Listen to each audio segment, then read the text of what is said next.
ये दद्दू अपने पोते की जबरदस्ती शादी करवाने के लिए हार्ट अटैक का नाटक करता है।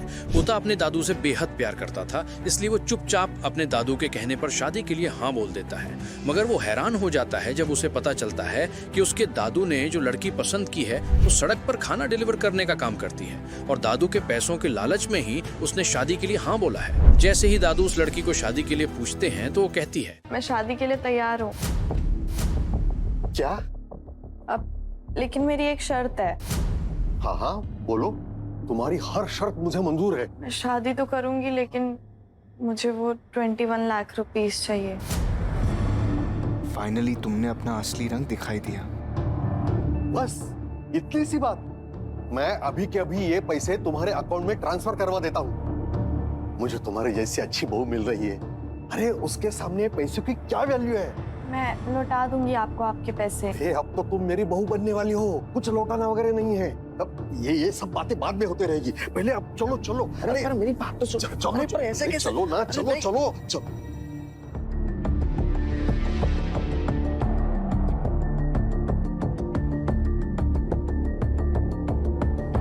कितनी अजीब बात है, कभी सोचा नहीं था कि एक अनजान आदमी से ऐसे शादी कर बैठूंगी।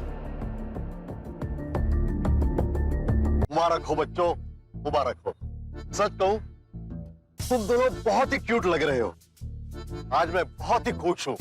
और तुम तनिष्का, तुम्हारी जिम्मेदारी है, इसका ठीक से ध्यान रखना, वरना। अरे मैं इसका ध्यान रखूंगा, प्रॉमिस, आपकी कसम।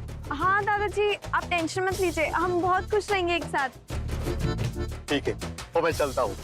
मुझे एक खुशखबरी तुम्हारी माँ को, दादी को, सबको सुनानी है। हाँ? जल्दी मिलते हैं, ओके? God bless you. देखो, मैं ये सब सिर्फ दादाजी के लिए कर रहा हूँ, तो तुम कोई गलतफहमी मत रहना, समझी? अपना नंबर मुझे दे दो। नंबर? अरे अब हम दोनों की शादी हो चुकी है ना, तो तुम्हारा नंबर मेरे पास होना चाहिए।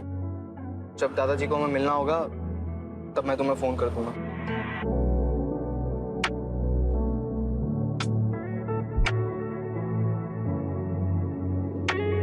सुनो तनिष्का, मैंने कहा ना, मेरे पास कुछ नहीं है तुम्हें देने के लिए। वो देना नहीं है, लेना है। क्या? ये क्या है? इस स्टैम्प पेपर में मैंने अपनी माँ का घर तुम्हारे नाम कर दिया है। वो तुम्हारे दादाजी को डिमेंशिया है ना, और तुम लोगों ने बिना सोचे मेरी मदद कर दी। तुमने अपने दादाजी को रोका भी नहीं, लेकिन मेरी भी मजबूरी थी, इसलिए मुझे पैसे लेने पड़े। लेकिन मैं वादा करती हूँ, मैं तुम्हारे एक एक पैसे लौटा दूंगी, पक्का। तनिष्का, ये ढोंग बंद करो। मुझे पता है कोई पैसे वैसे नहीं मिलने वाले। नहीं नहीं, मम्मी कसम, मैं सारे पैसे लौटा दूंगी। मेरी अभी जॉब लग जाएगी, मैं तुम्हारे सारे पैसे लौटा दूंगी। देखो, दादाजी चले गए हैं तो तुम नॉर्मल हो सकती हो। ये ढोंग करने का, ये फेक बनने की जरूरत नहीं है। It's fine. नहीं, सीरियसली, मैं तुम्हारे एक एक पैसे लौटा दूंगी, पक्का। और साथ में एक्स्ट्रा इंटरेस्ट भी दूंगी, आई प्रॉमिस।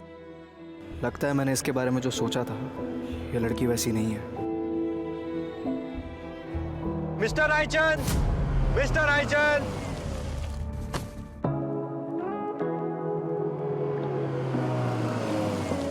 ये तुम क्या कर रहे हो आयुष?